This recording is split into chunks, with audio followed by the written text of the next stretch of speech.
Hello mga paps, welcome po sa another video ng Mojo Shop. I'm yours truly, Jojo Villano. Ang topic ko today is itong ball race bearing natin. So mapapansin po ninyo, parang may stopper yung tipos natin sa gitna. Ayan o. So para siyang may stiff neck. Ayan. Kumukontra siya. So ang affected nito kapag ganito po ang tipos natin, yung ball race bearing, pero gumagamit po ako ng knuckle bearing. So ayan, tingnan nyo, para siyang may stiff neck. Ito po yung papalitan natin yung bearing dito.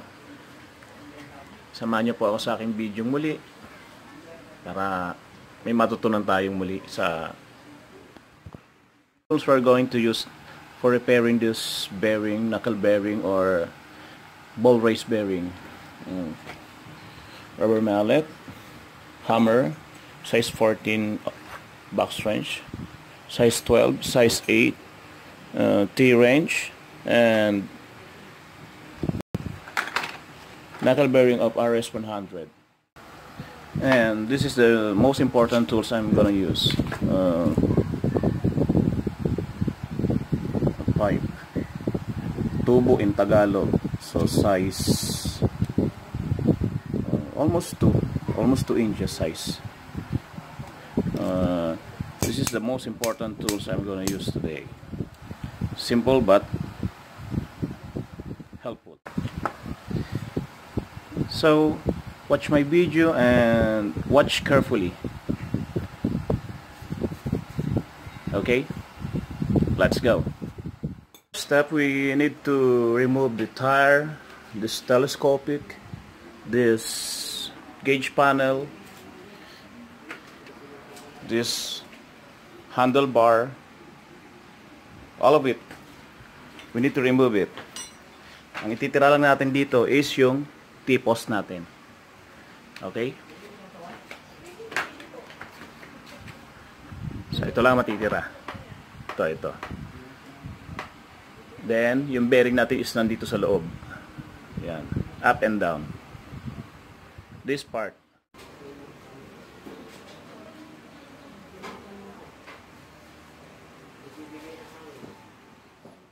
Kaya natin to. Gumamit po ako ng jack para tukuran yung makina para hindi bumagsak. So mapansin natin mayroon siyang leakage dito, siguro galing dito sa taas na to. So ayan po yung ayan yung tipos natin. Kaya mapansin niyo kapag lumiliko kayo or tumatakbo kayo ng medyo mabilis na, yan ang nagiging dahilan kung bakit kunat konti iliko yung manibela natin. Minsan may sariling utak na nag-i-stack up siya. So yan po yung dahilan. Bubuksan natin tong bearing na to, yung bearing nito, yung ball race bearing niya, and papalitan natin siya ng yan, RS100.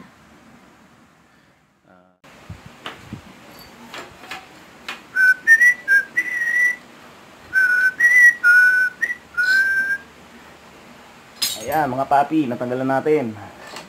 Yan ang ball race bearing natin. Nakita nyo? Yan ang ball race bearing. So mapapansin ninyo, puro kalawang. Actually hindi naman kasi na may maintenance talaga yan Not unless na masipag ka mag-maintenance talaga. Okay.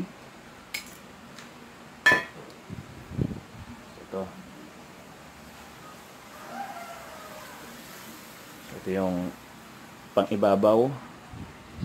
So ito yung mapapansin ninyo, may marking na siya. Ayun Ito po yung kailangan natin tanggalin.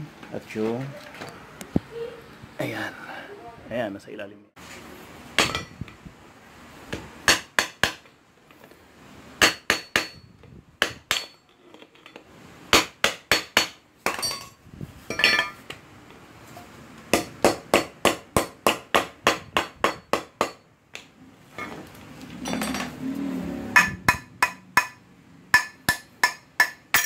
Yun, wala na. Hala, sugatan konti ah. Kikil.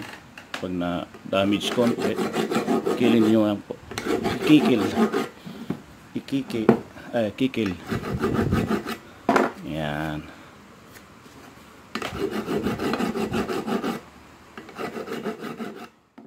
So ito po, wag po tayo magkakamali ng salansan. Yung bearing, pa ganyan. Kita nyo ha. Ito yan. Itong bearing, suot dito. Huwag po tayo magkakamali. Right. So susuot natin yan dyan. Medyo persahan konti kasi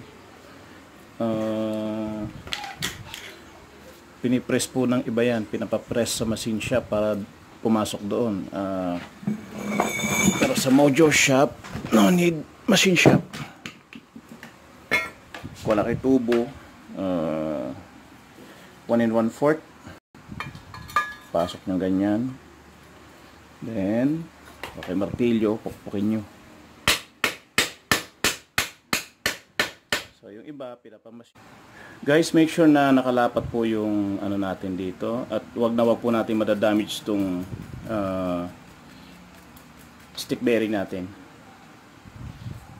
Kasi pag na-damage po yan ay malalaglag po yung stick bearing. So ingat po tayong konti.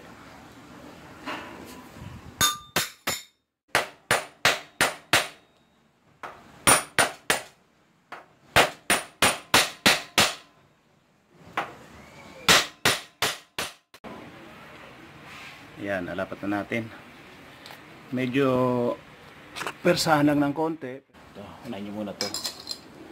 Yan. Saka nyo ilak. Kita pa ba? Ito, huwag nyo kalimutan to. Ilak. Yan.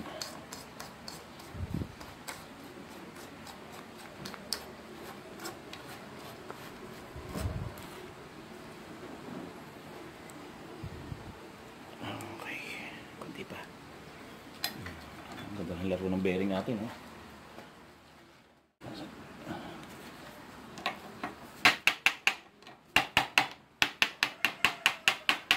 Tamang-tamang higpit para hindi naman siya mag-stack up. Ayan, gaya lang, may higpit na masyado, oh. Maganid. Tamang-tama lang.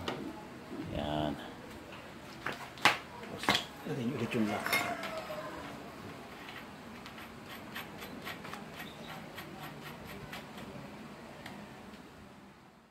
Sakaling gumanid man siya, kuha kay WD-40 o matagal naman yan bago ano, take years bago grasahan ulit. Install yung knuckle bearing natin. So mapapansin natin kanina pag ginanyan mo pumapalo-palong ganon.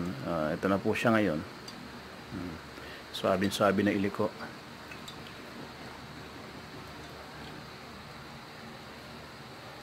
So sana po meron tayong na kuhang kaalaman na naman.